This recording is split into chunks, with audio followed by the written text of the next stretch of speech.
शरद पवार मुख्यमंत्री फडणवीसांमध्ये फोनवरून 15 मिनिटे चर्चा. परभणी आणि इतर भाग शांत झाला पाहिजे. फडणवीसांसह पवारांची प्रतिक्रिया. बीड प्रकरणात कोणीही सुटणार नाही. आरोपींवर कडक कारवाई करणार. मुख्यमंत्री देवेंद्र फडणवीसांचं आश्वासन.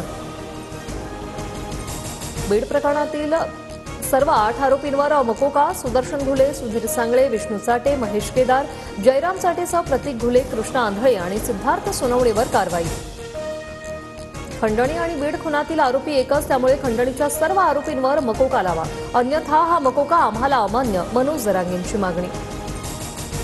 धनंजय मुंडेंना मंत्रिपदावरून दूर करा. आकाचा आकाही आता बिनभाड्याच्या खोलीत जायला हवा. धाराशिवच्या मोर्चातून सुरेश धस यांची अजित पवारांकडे मागणी. सुरेश धस यांच्यामुळे बीड बदनाम. गृह विभागाने निर्णय घेतलाय. आरोपींवर कारवाई करणार. बीड हत्या प्रकरणी पंकजा मुंडेंची प्रतिक्रिया. बीड जिल्ह्याला बदनाम करत नाही, आम्ही फक्त परळी पॅटर्नबद्दल बोलतोय.